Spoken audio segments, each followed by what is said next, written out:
الرحمن الرحیم۔ اللہ کے نام سے شروع جو بڑا مہربان اور نہایت رحم والا ہے۔ ایک مانگنے والے نے اس عذاب کو مانگا جو واقع ہوگا، کافروں پر اس کو کوئی ٹال نہیں سکتا۔ وہ اللہ کی طرف سے ہوگا جو بلندیوں کا مالک ہے، اسی کی طرف تمام فرشتے اور روح الامین چڑھتے ہیں چڑھے ہیں۔ یہ عذاب اس روز ہوگا جس کی مقدار 50,000 برس ہوگی۔ بس تم کافروں کی باتوں کو حوصلے سے برداشت کرتے رہو۔ وہ کافروں کی نگاہ میں بہت دور ہے اور ہماری نگاہ میں بہت قریب ہے۔ جس دن آسمان ایسا ہوگا جیسا کہ پگھلا ہوا تانبا، اور پہاڑ ایسے ہلکے ہو جائیں گے جیسے اون، اور کوئی دوست کسی کا پرسان حال نہ ہوگا، حالانکہ وہ ایک دوسرے کو سامنے دیکھ رہے ہوں گے۔ اس روز گنہگار چاہے گا کہ کاش اس دن کے عذاب کے بدلے میں دے دے اپنے بیٹے۔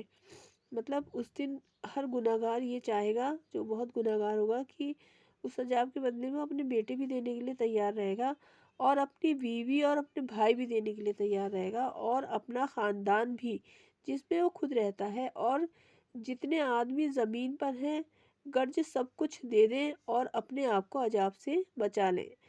ہر کوئی یہ چاہے گا اپنے بیٹے، اپنے بھائی، اپنی بیوی، بچے سب دے دیں اللہ تعالیٰ کو، اور وہ کسی طرح سے اس عذاب سے بچ جائیں۔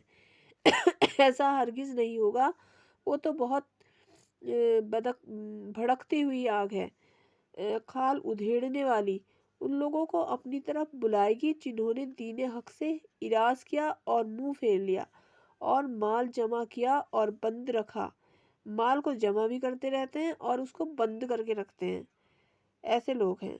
بلا صبح انسان کم حوصلہ پیدا ہوا ہے۔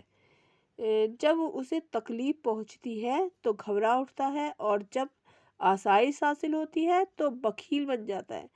جب اسے تکلیف ہوتی ہے تو وہ بہت زیادہ گھبرا جاتا ہے، اور جب اس کو عیش و آرام ملتے ہیں تو بالکل بخیل بن جاتا ہے، بالکل ایک ڈھیٹ بن جاتا ہے۔ مگر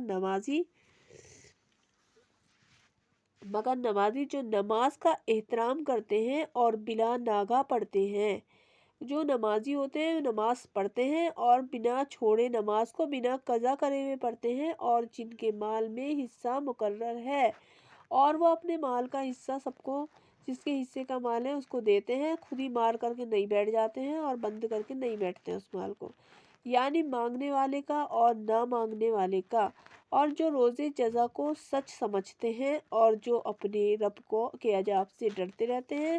بلا صبح ان کے رب کا عذاب ہی ایسا ہے کہ اس سے بے خوف نہ ہونا چاہیے، اور جو اپنی شرمگاہوں کی حفاظت کرتے ہیں مگر اپنی بیویوں یا لونڈیوں سے، کہ ان کے پاس جانے سے ان پر کوئی ملامت نہیں ہے، اور جو ان کے سوا اور کے طلبگار ہوں وہ حد سے آگے نکل جانے والے ہیں، اور جو اپنی امانتوں اور اندھوں کا پاس کرتے ہیں، اور جو اپنی شہادتوں پر قائم رہتے ہیں، اور جو اپنی نمازوں کی پابندی کرتے ہیں، یہی لوگ بہشت کے باغوں میں عزت و احترام سے ہوں گے۔ دیکھیے یہی لوگ جنت کے باغوں میں عزت اور احترام سے ہوں گے، جو میں نے بتایا آپ کو، جو اپنی شرمگاہوں کی حفاظت کرتے ہیں اور صرف اپنی بیویوں کے پاس ہی جاتے ہیں، اور حد سے آگے نہیں بڑھتے ہیں، اور گناہ کے کام نہیں کرتے، اپنے مال کو بند کر کے نہیں رکھتے ہیں، حصے داروں کو ان کا حصہ دیتے ہیں۔ تو ان کافروں کو کیا ہو گیا ہے کہ تمہاری طرف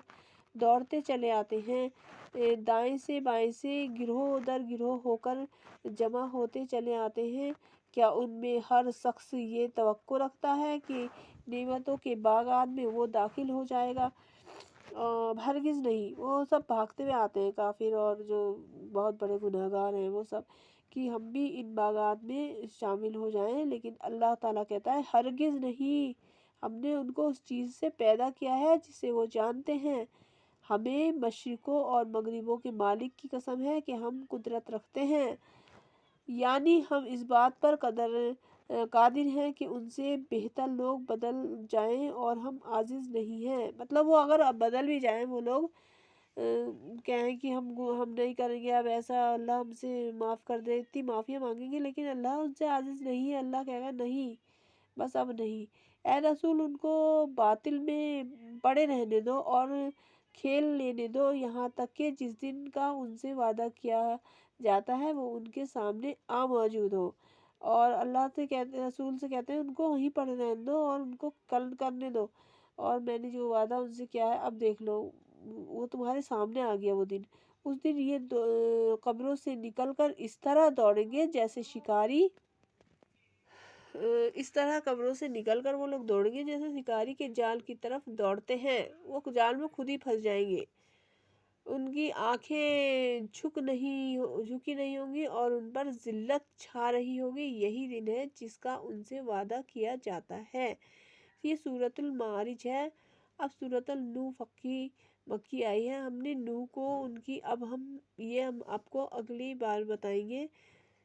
تو قیامت آنے کے وقت سے پہلے کے جو آثار بتائے گئے ہیں وہ دیکھیے، یہ ہے کہ اس طرح سے یہ سب ہوگا۔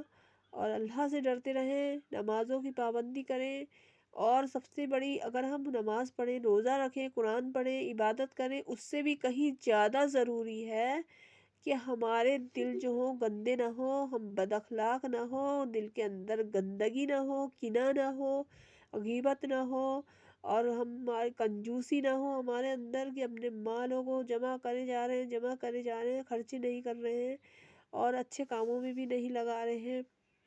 تو اللہ سے ڈرتے رہیں اور اپنے دل کو بھی پاک صاف رکھیں، اور اللہ کی بنائی ہوئی نمازیں، اس کی بتائے ہوئے قرآن پہ چلیں اور پابندی کریں نمازوں کی، قرآن کو پڑھتے رہیں۔ اور ہاں، دل کو صاف رکھنا بہت ضروری ہے۔ اگر آپ کا دل گندا ہے اور آپ سجدے میں گرے ہوئے ہوں تو اللہ کو بالکل بھی پسند نہیں ہے وہ سجدہ، کہ دل کے اندر گندگی بھری ہے اور تم سجدے میں جاؤ، وہ سجدہ اللہ کو پسند نہیں ہے۔ اس لیے اپنے دل کے گہرائیوں تک اپنے آپ کو پہلے پاک صاف رکھو، پھر اللہ سے لو لگاؤ۔ السلام علیکم۔